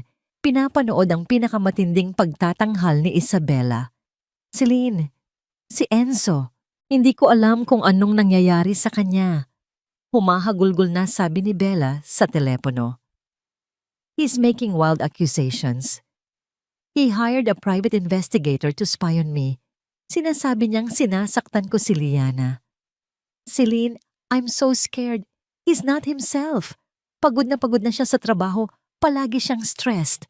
Natatakot ako para sa kanya at para sa amin ni Liana. Nakinig si Enzo. Ang kanyang dugo ay tila nagyelo. Sa ilang pangungusap lang, sa pamamagitan ng mga perpektong luha at basag na boses, sinira ni Isabela ang kanyang kredibilidad. Hindi niya ito pinalabas na masama. Pinalabas niya itong baliw. Ibinaba ni Bella ang tawag at tumingin sa kanya. Ang mga mata ay puno ng awa at pag-aalala. Ngunit sa likod ng mga luhang yon, nakita ni Enzo ang isang malamig na kislap ng tagumpay. Makalipas ang ilang minuto, tumunog ang telepono ni Enzo. Tiningnan niya ang screen. Drasa Celine calling. Sinagot niya ito. Enzo? Sabi ng kalmadong boses ni Celine sa kabilang linya. Tumawag si Bella. She sounds very distressed. Narinig ko ang sinabi niya. Enzo, alam kong pagod ka lang. Maybe you need to rest. Maybe you should talk to someone. You know, seek help. Binitiwan ni Enzo ang telepono. Nahulog ito sa makapal na carpet nang walang tunog. Doon niya naintindihan. Hindi ito isang simpleng away mag-asawa. Ito ay isang digmaan. At si Isabela, sa isang napakatalinong galaw, ay hindi lang siya nilabanan. Sinubukan nitong sirain ang kanyang katinuan sa mata ng lahat. Ang maskara ng kabaliwan. Hindi pala ito suot ni Isabela. Ito ang maskarang pilit niyang isinusuot sa mukha ni Enzo. Ang sinabi ni Dr. Celine sa telepono ay hindi lang isang payo. Ito ay isang hatol. Sa mga sumunod na araw, naramdaman ni Enzo ang unti-unting pagguho ng mundong kanyang itinayo. Brick by brick. Ang mga lason na ipinakalat ni Isabela ay nagsimula ng kumalat. Hindi lang sa loob ng kanilang tahanan, kundi maging sa labas. Ang unang senyales ay nangyari sa isang board meeting. Si Enzo, na kilala sa kanyang talas ng isip at matibay na desisyon, ay biglang naging sentro ng mga mapanuring tingin. Habang ipinipresenta niya ang mga bagong plano para sa isang proyekto, napansin niya ang pagbubulungan ng dalawa sa kanyang mga board member. Pagkatapos ng pulong, nilapitan siya ni Mr. Tan, isa sa mga pinakamatagal na niyang kasosyo, at itinuturing na niyang pangalawang ama. Enzo, iho, sabi ng matanda, may pag-aalala sa kanyang boses. Ayos ka lang ba? You seem distracted lately. Parang ang lalim ng iniisip mo. I'm fine, Tito. Pilit ng ngiting sagot ni Enzo. Just a lot on my plate. Sigurado ka? Giit ni Mr. Tan. Nakausap ko si Celine sa isang event noong isang araw. She mentioned na medyo stressed ka raw. Tandaan mo, Enzo, walang masama sa pagpapahinga. Your health is the most important thing. Tumama ang mga salita ni Mr. Tan na parang sampal. Hindi ito simpleng pag-aalala. Ito ay isang mensahe. Kumalat na ang balita. Ang kwentong inimbento ni Bella. Ang kwento ng isang lalaking unti-unting nasisiraan ng bait dahil sa stress ay nakarating na sa kanyang profesional na mundo. Ang kanyang kakayahan bilang leader ay kinukwestiyon na ngayon. Ang mga tawag mula sa mga kaibigan ay sumunod. Mga tawag na puno ng pekeng pag-aalala na halatang-halata na si Isabela ang nag-udyok. Enzo, pare, nabalitaan namin. Kumusta ka na? Sabi ng isang kaibigan sa golf. Tinawagan kami ni Bella. Sobrang nag-aalala siya sa'yo. Kung kailangan mo ng kausap, nandito lang kami ha. Sa bawat tawag, lalong kumukulo ang dugo ni Enzo. Ang galing ng kanyang asawa. Binaliktad nito ang lahat. Siya na ngayon ang kontrabida. Siya ang problema. At si Isabela, ang martir na asawa, ay matiyagang nag-aalaga sa isang sirang lalaki. Sa bahay, ang pag-arte ni Isabela ay umabot sa pinakamataas na antas. Hindi na siya nakikipagtalo. Sa halip, ipinapakita niya ang isang imahe ng walang hanggang pasensya. Madalas niya itong nakikitang nagdarasal sa maliit na kapilya sa kanilang bahay. Nag-iiwan ito ng mga libro tungkol sa mental health at coping with stress sa kanyang bedside table. I'm just trying to hold this family together, Enzo. Sabi nito isang gabi. Ang boses ay puno ng pilit na katatagan. I am praying for you. Malalampasan din natin to. Bawat kilos niya ay isang insulto. Bawat salita niya ay isang patalim na dahan-dahang ibinabaon sa kanyang likod.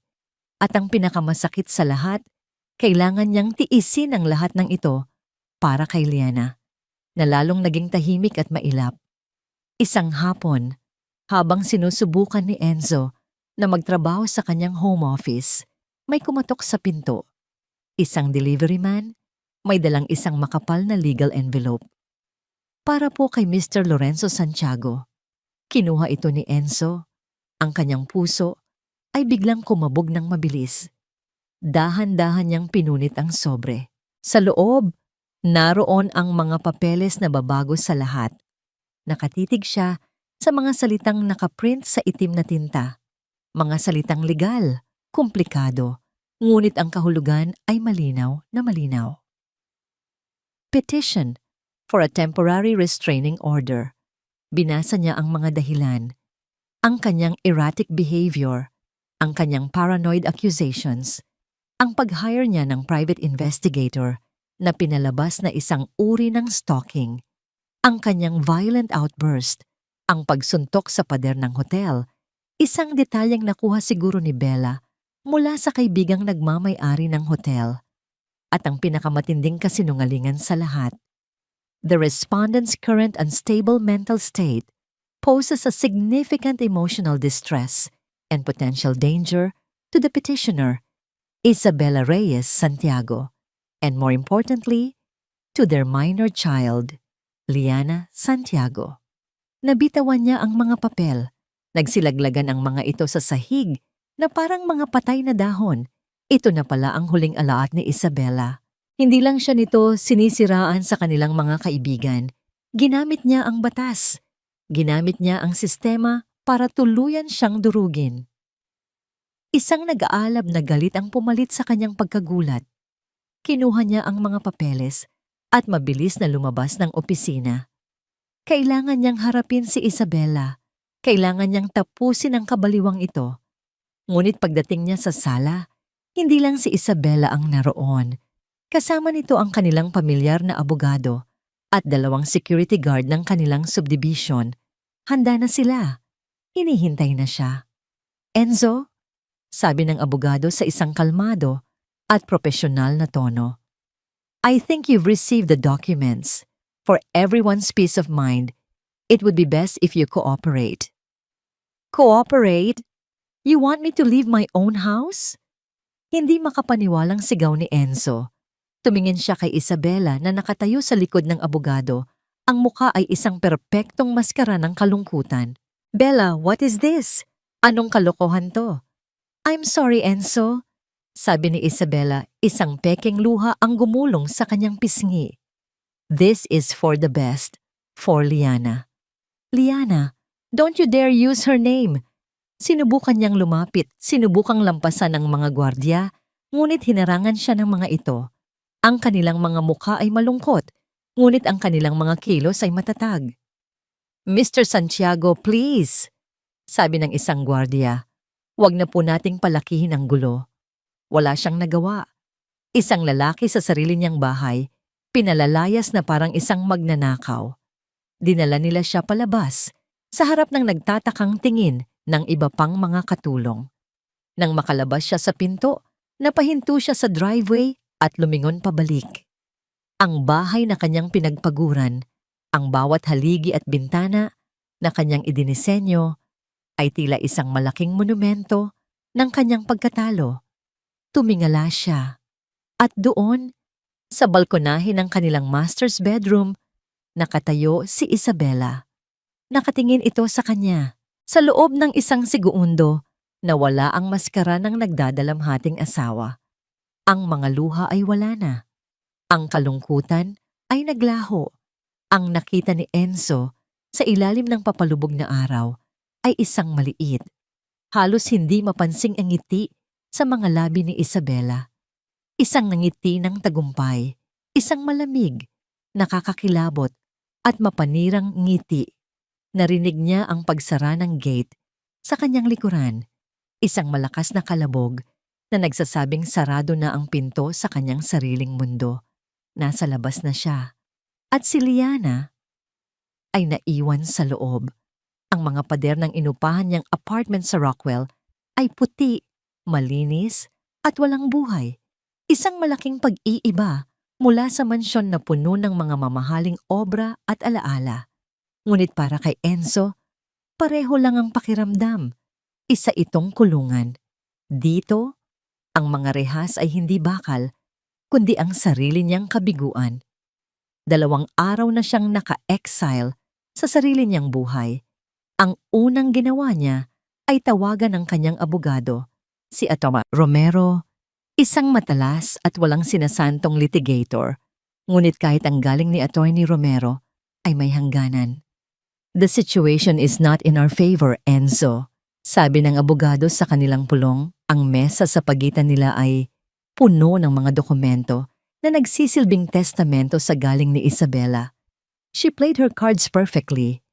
The psychologist's unofficial concern, the testimony of your business partners about your stress, the report from the hotel. On paper, you look unstable, and she looks like a terrified wife and mother trying to protect her child. "But I have proof!" Git ni Enzo. Ang kanyang boses ay puno ng desperasyon. "I have videos, Atty. Romero. I have the private investigator's report." Umiling si Atty. Romero. "And how did you get those videos?" "Through illegal surveillance. If we present that in court, it will only prove her point that you're erratic and obsessive. Gagamitin niya yan laban sa'yo. She outplayed you, Enzo.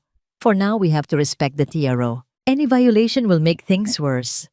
Lumabas si Enzo sa opisina ng abogado na tila ba isang sundalong sugatan mula sa isang digmaang natalo na siya bago pa man magsimula.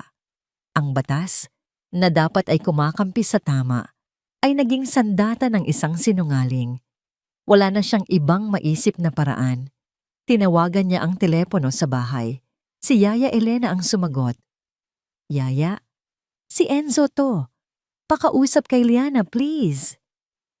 Narinig niya ang takot sa paghinga ng matanda. "Sir, hindi po pwede. Mahigpit po ang bilin ni ma'am." At biglang naputol ang linya. Sinubukan niyang tawagan ang cellphone ni Yaya. Hindi ito sumasagot. Ang cellphone ni Liana, na para lang sa mga laro, ay nakapatay. Si Isabela ay nagtayo ng isang pader sa paligid ng kanyang anak. Isang pader na mas matibay pa sa alinmang pader na naidisenyo ni Enzo. Desperado, ginawa niya ang huling bagay na naiisip niya. Nagmaneho siya papunta sa pribadong paaralan ni Liana. Alam niyang labag ito sa TRO na nagsasabing hindi siya maaaring lumapit sa anak. Ngunit kailangan niyang makita ito kahit sa malayo lang. Pinarada niya ang kanyang sasakyan sa kabilang kalye sa ilalim ng isang malaking puno ng akasya. Mula roon, tanaw niya ang malaking gate ng eskwelahan. Hinintay niya ang pagtunog ng bell sa hapon. Nang marinig niya ang masayang hiyawan ng mga bata, nanikip ang kanyang dibdib. Isa-isang nagsilabasan ang mga estudyante. Tumatakbo, nagtatawanan, sumasalubong sa kanilang mga sundo. Mga normal na bata, sa isang normal na araw. At pagkatapos, nakita niya siya. Si Liana ay lumabas, hawak kamay ni Yaya Elena. Ngunit hindi ito ang Liana na kilala niya. Ang kanyang mga mata ay walang kislap. Ang kanyang paglalakad ay mabagal, na tila ba bawat hakbang ay mabigat.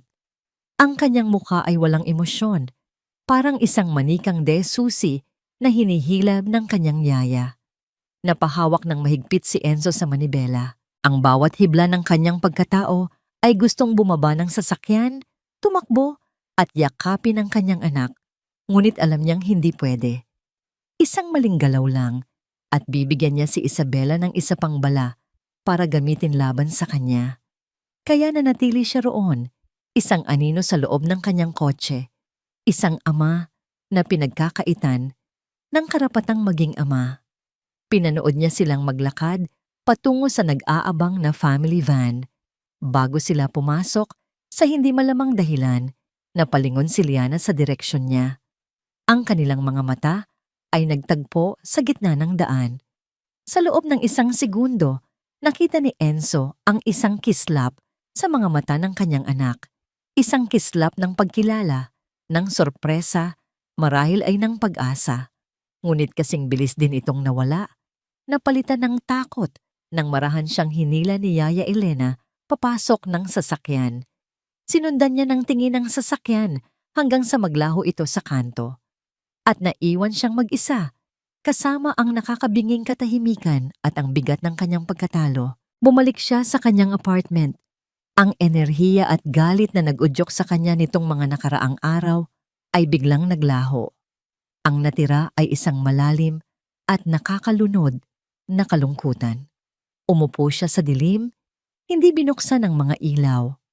Kinuha niya ang kanyang laptop at binuksan ang recording ng araw na nakita niya ang salitang tulong. Tulong sa bintana. Paulit-ulit niya itong pinanood. Ang maliit na daliri ng kanyang anak na gumuguhit sa alikabok. Ang desperadong mensahe na hindi niya agad naintindihan. Lahat ng ginawa niya mula noon, ang pag-iimbestiga, ang komprontasyon, ang paglaban, ay nagresulta lang sa mas malalang sitwasyon. Ipinaglaban niya ang kanyang anak, ngunit sa proseso, lalo lang niya itong inilayo sa kanya. Lalo lang niya itong inilagay sa panganib, ngayon ay solong-solo na ito sa kamay ng isang halimaw. Naramdaman niya ang init sa kanyang mga mata. At pagkatapos, sa unang pagkakataon, mula nang magsimula ang lahat, umiyak si Enzo Santiago. Hindi isang tahimik na pagluha, kundi isang malakas na hagulgol ng isang lalaking nawalan. Umiyak siya para sa kanyang anak. Umiyak siya para sa kanyang pamilyang nawasak. At umiyak siya para sa sarili niyang katangahan. Naramdaman niyang nasa pinakamababang punto na siya ng kanyang buhay. Lahat ay nawala. Ang kanyang tahanan, ang kanyang reputasyon, at ang pinakamahalaga sa lahat, ang kanyang anak. Natalo na siya. Tapos na ang laban. Sa gitna ng kanyang pagluha, muli niyang pinanood ang video. Paulit-ulit. Hanggang sa ika-10 panonood marahil, may napansin siyang isang detalye na hindi niya nakita noon. Isang maliit, halos hindi mapansing detalye na napalampas niya sa gitna ng kanyang galit at pagmamadali. Pagkatapos isulat ni Liana ang salitang tulong. Bago niya ito binura, saglit itong lumingon. At sa paglingon niyang yon, ang kanyang mga mata ay hindi tumingin sa kawalan. Tumingin ito ng diretso sa isa sa mga kamera na ikinabit ni Enzo. Ang kamera na nakatago sa mata ng malaking teddy bear. Napahinto sa pag-iyak si Enzo. Napatitig siya sa screen. Para bang ang kanyang anak, sa isang paraan na hindi niya maintindihan, ay alam na nandoon siya.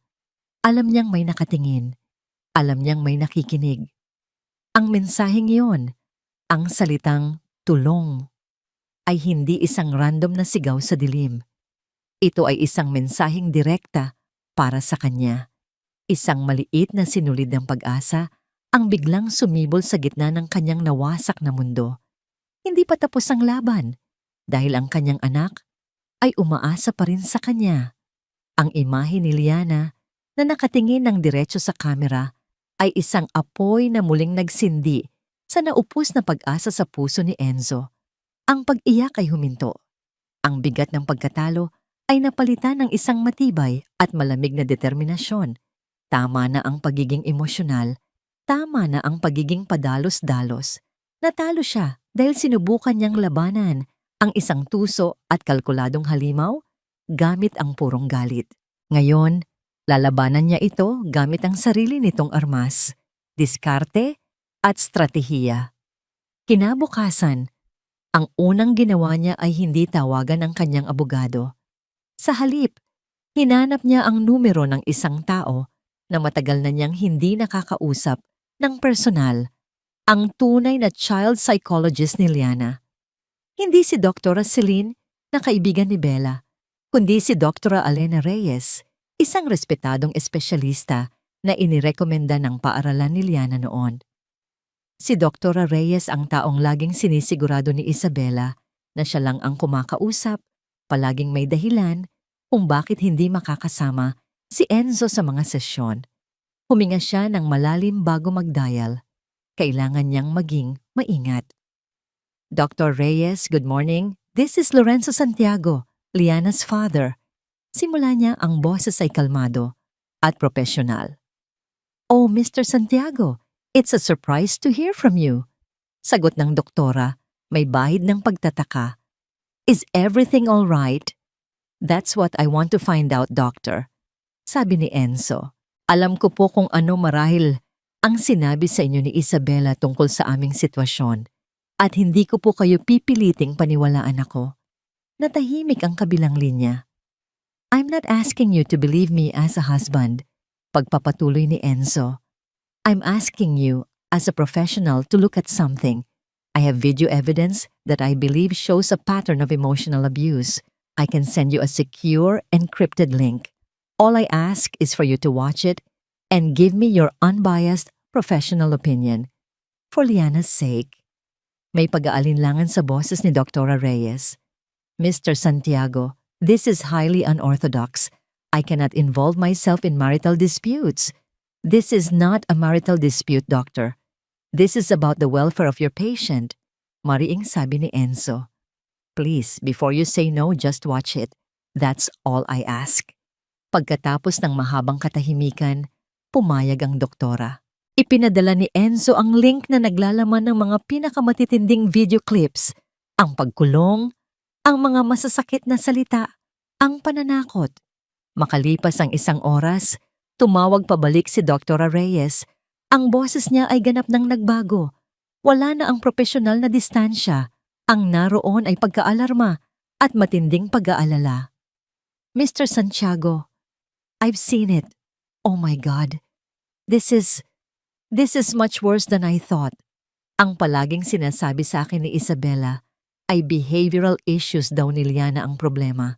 Pero base sa nakita ko, my God. "I know, doctor," sabi ni Enzo. Nakahinga ng maluwag sa unang pagkakataon. May kakampi na siya. Isang kakampi na may kredibilidad. Ang pangalawang hakbang ay mas delikado. Kinailangan niyang palayain si Yaya Elena mula sa pagkakatali kay Isabela. Tinawagan niya si Attorney Romero. "Attorney, I need you to do something for me. Off the record," sabi ni Enzo.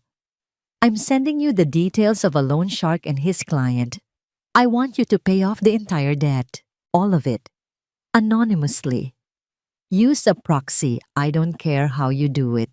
But my name or my firm's name should not appear anywhere. And after that, I need you to ensure the son's safety. Dalhin niyo sa isang probinsya, sa isang resort, kahit saan na hindi siya mahahanap ni Isabela for at least 2 weeks. I'll shoulder all the expenses." "Enzo, that's a brilliant move," sabi ni Atty. Romero. May paghanga sa boses. "You're cutting off her leverage. This is a very good move." Sa kanyang apartment, muling binuksan ni Enzo ang live feed ng mga kamera. Hinintay niya. Pagkalipas ng ilang oras, sa feed ng kusina, nakita niya ang eksenang hinihintay niya. Si Yaya Elena ay naghihiwa ng sibuyas. Ang muka ay pagod at malungkot gaya ng dati. Biglang tumunog ang kanyang lumang cellphone. Nakita ni Enzo ang pag-aatubili nito bago sagutin. "Sa sino to?" Narinig ni Enzo ang nanginginig na boses ni Yaya. Nakinig si Enzo habang nagbabago ang ekspresyon sa mukha ng matanda.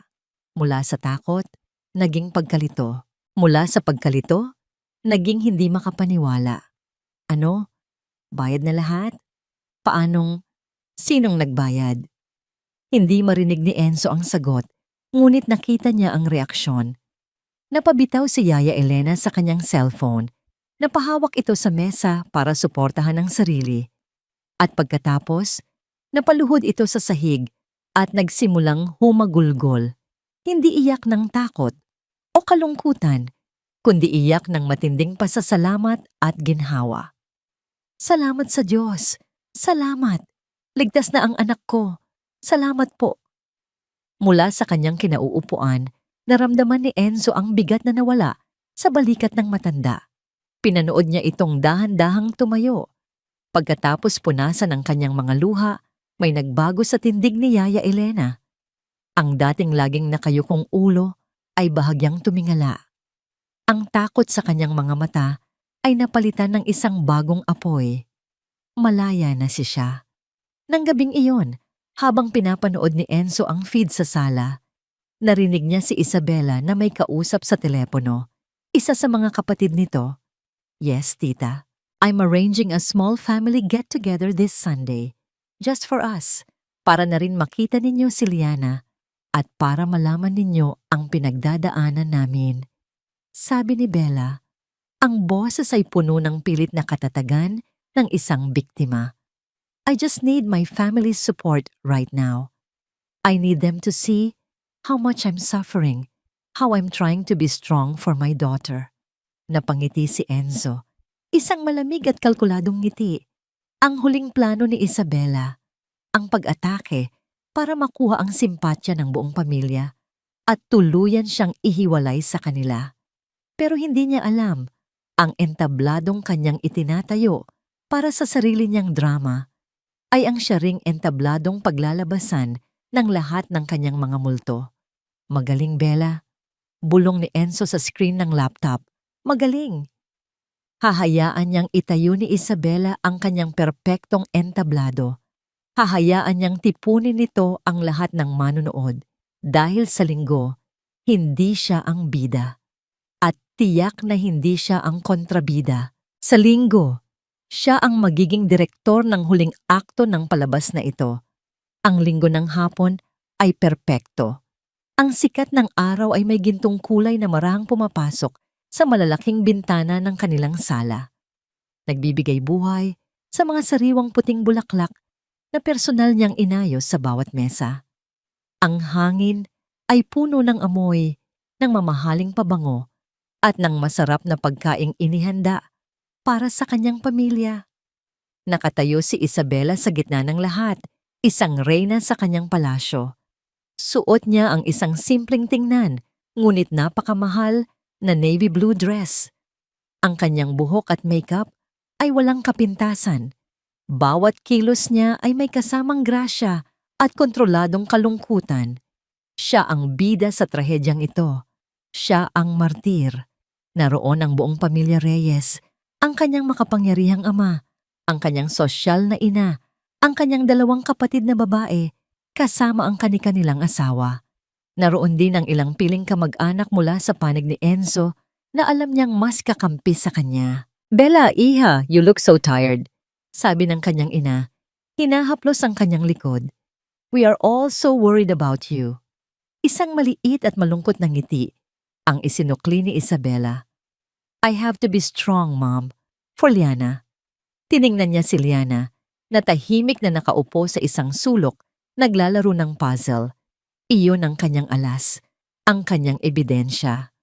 Ang tahimik na batang kailangan ng proteksyon mula sa isang hindi matatag na ama. Sinimulan niyang ikwento ang kanyang bersyon ng katotohanan. Maingat niyang pinili ang bawat salita, ang bawat paghikbi. Ikinuwento niya ang tungkol sa stress ni Enzo, sa paranoia nito, sa pag-hire ng private investigator. Hindi niya ito siniraan. Sa halip, ginawa niya itong isang taong kaawa-awa, isang taong kailangan ng tulong, at siya, bilang asawa, ang nagsasakripisyo para sa lahat. I just don't know what to do anymore. Sabi niya, pinupunasan ng isang pekeng luha. I filed the TRO for his own good and for Liana's safety. Kailangan lang niya ng espasyo para magpagaling. Ang simpatya sa silid ay halos abot kamay. Ang kanyang ama ay galit na umiling-iling. Ang kanyang mga kapatid ay puno ng awa. Panalo na siya. Ang huling hakbang na lang ay ang tuluyang pagkumbinsi sa kanila na si Enzo ay isang panganib. At sa gitna ng kanyang perpektong pagtatanghal, bumukas ang malaking pinto ng kanilang mansyon. Ang pagbukas ng pinto ay isang malakas na tunog na pumutol sa drama sa loob. Lahat ng ulo ay napalingon. Ang mga bulungan ay natigil. Ang mga mata ay nanlaki. Nakatayo si Enzo sa may pintuan, hindi nag-iisa. Sa kanyang tabi ay si Attorney Romero, may dalang isang itim na briefcase. Ang suot ni Enzo ay isang simpleng itim na polo at slacks, ngunit ang kanyang tindig ay matatag. Ang kanyang mga mata ay hindi nagpapakita ng kabaliwan o galit, kundi isang malamig at hindi matitinag na determinasyon. Ang unang nagbago ay ang mukha ni Isabela. Ang maskara ng kalungkutan ay nabasag, napalitan ng purong pagkagulat at hindi makapaniwalang galit. "Anong ginagawa mo rito?" Nanginginig na sabi niya. "You are violating the restraining order. Guards!" "They can't do anything, Isabela," kalmadong sabi ni Attorney Romero. "We have a court order allowing Mr. Santiago to be present in this family gathering for the purpose of clarifying matters concerning the welfare of his child." Bago pa man makasigaw muli si Isabela, isa pang tao ang pumasok mula sa likuran ni Enzo, si Yaya Elena. Ngunit hindi ito ang Yaya Elena na kilala ng lahat. Ang dati laging nakayukong matanda ay ngayon, bagamat nanginginig pa rin, ay nakatingin ng diretso. Ang takot sa kanyang mga mata ay naroon pa, ngunit natatabunan na ito ng isang bagong tapang. "Tito, tita, mga kapatid," sabi ni Enzo. Ang boses niya ay malinaw at umalingaw-ngaw sa buong silid. "I'm sorry to interrupt this performance, pero may mga bagay kayong kailangang malaman. Mga bagay na matagal nang itinatago sa bahay na to." "This is ridiculous! Huwag kayong maniwala sa kanya," sigaw ni Isabela, sinusubukang bawiin ang kontrol. "Yaya, what is the meaning of this? Umalis ka rito." Ngunit hindi gumalaw si Yaya Elena. Sa halip, humakbang ito pasulungi. "Patawad po, Ma'am Bella," sabi ng matanda. Ang boses ay basag ngunit matatag. "Pero hindi ko na po kayang manahimik." At nagsimula siyang magsalita. Ikinuwento niya ang lahat. Ang utang ng kanyang anak, ang lingguhang pagbabayad ni Isabela, ang pananakot, ang pagbabanta. Ikinuwento niya ang mga gabing naririnig niyang umiiyak si Liana sa loob ng nakalak na silid. Habang nagsasalita si Yaya, isa pang bisita ang dumating, si Dr. Alena Reyes. "Good afternoon," sabi ng doktora sa pamilya. "My name is Dr. Reyes. I am Liana Santiago's official psychologist. Hindi po ako sang-ayon sa mga diagnosis ng stress o paranoia na ibinibintang kay Mr. Santiago. Sa katunayan, base sa mga ebidensyang ipinakita niya sa akin, I am gravely concerned for the emotional and psychological well-being of my patient, Liana, who has been subjected to a consistent pattern of emotional manipulation and intimidation." Ang bawat salita ng doktora ay isang pako sa kabaong ng mga kasinungalingan ni Isabela. Ang kanyang ama ay napaupo. Ang mukha ay hindi maipinta. Ang kanyang ina ay napahawak sa bibig. "Mga kasinungalingan." Sigaw ni Isabela. Ang kanyang boses ay umaakyat sa isang mataas at desperadong tono. "Binayaran niya kayong lahat. How much did he pay you, Yaya? Ikaw, doktora? Magkano?" "Hindi pa tayo tapos, Bella," sabi ni Enzo. Ibinigay niya ang isang senyas kay Attorney Romero na binuksan ang briefcase at naglabas ng isang maliit na projector at inilagay sa mesa. Isang malaking blankong screen ang ibinaba mula sa kisame. "Since you are all so concerned about Liana's welfare," sabi ni Enzo, habang ang ilaw mula sa projector ay nag-ilaw sa screen, "why don't we see it for ourselves?" At ipinalabas niya ang video. Ang video ng insidente sa grape juice. Ang marangyang sala ay napuno ng tunog mula sa recording. Ang boses ni Isabela, malamig at malupit. Ang mga salita nitong, "You are a disappointment, Liana." Isang malaking kahihiyan. Ang pagkaladkad sa bata. Ang malakas na tunog ng paglock ng pinto. At ang mahinang pag-iyak ni Liana na tila nanggagaling sa mga pader mismo. Walang nagsasalita. Isang kolektibong paghinga ang tanging narinig. Ang ama ni Bella ay napapikit. Ang kanyang panga ay nagtagis. Ang kanyang mga kapatid ay napatingin sa kanya, hindi na may awa, kundi may pagkasuklam. Ang mundo niya ay gumuho. Ang mga mukha na dating puno ng simpatya ay ngayon mga mukha na ng mga hukom. Ang perpektong entablado niya ay naging kanyang sariling bitayan. Hindi, hindi totoo yan. Bulong niya, ngunit alam niyang wala nang naniniwala. Edited yan. It's fake.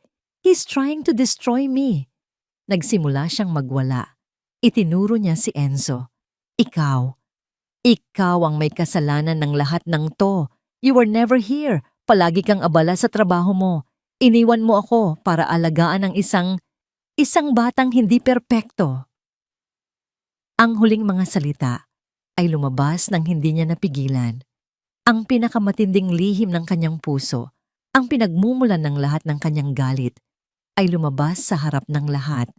Kaya ko lang naman ginawa yon dahil kailangan niyang matuto. Sigaw niya. Ang kanyang pag-arte ay naging isang tunay na histerya. Katulad ng pagturo sa akin ni Daddy.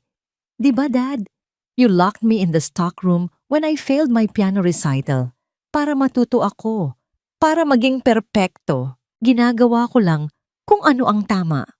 Napatingin ang lahat sa kanyang ama na napayuko sa hiya. Ang maskara ay tuluyang nahulog.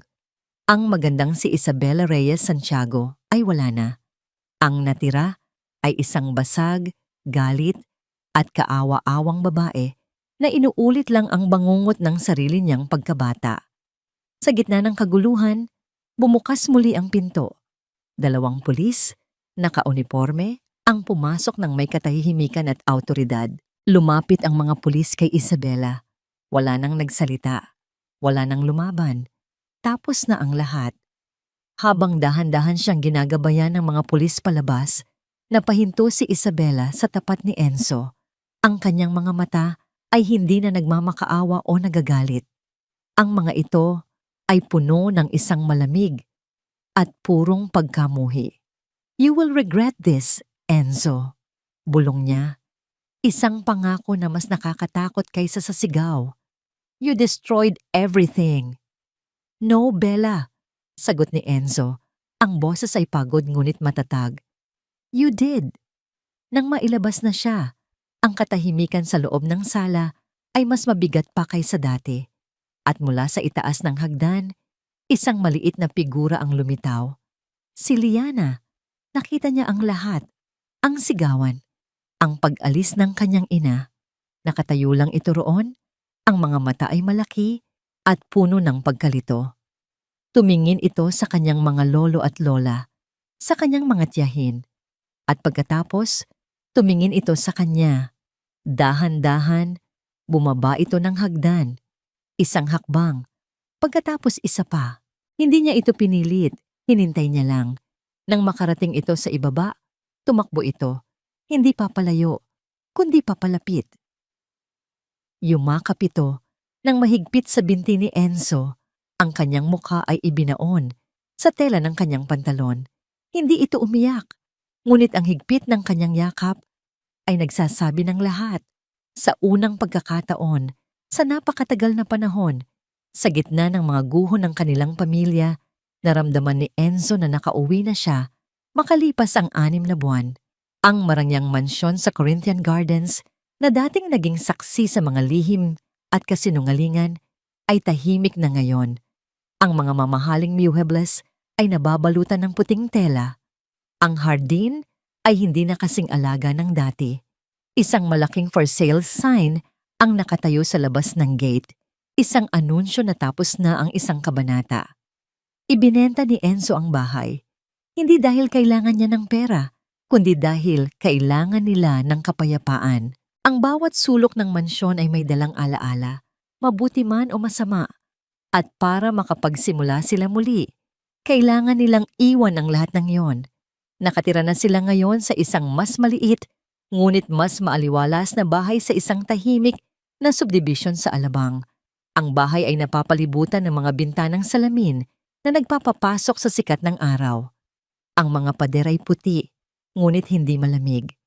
Ang mga ito ay puno na ngayon ng mga drawing ni Liana na nakalagay sa mga simpleng frame. Malaki na ang ipinagbago ni Enzo. Ang dating laging abala at seryosong arkitekto ay natutong bumagal. Ibinenta niya ang malaking parte ng kanyang shares sa kumpanya. Pinili na lang na maging isang consultant. Ang oras na dati niyang ginugugol sa mga board meeting at business trips ay ginugugol na niya ngayon sa paghahatid at pagsundo kay Liana sa eskwela, sa pagpunta sa mga session nito kay Dr. Reyes at sa simpleng pag-upo sa tabi nito habang nagbabasa ito ng libro. Ang daan tungo sa paghilom ay hindi madali. May mga gabi pa ring nagigising si Liana dahil sa masamang panaginip. May mga araw pa ring mas pinipili niyang manahimik. Ngunit ang katahimikan niya ngayon ay iba na. Hindi na ito katahimikan ng takot, kundi isang katahimikang payapa. Isang hapon, habang nagdidilig si Enzo ng mga halaman sa kanilang bagong hardin, lumabas si Liana mula sa bahay. May dala itong isang drawing. "Daddy," mahinang tawag niya. Ang boses niya ay hindi na isang bulong. Ito ay maliit, ngunit malinaw.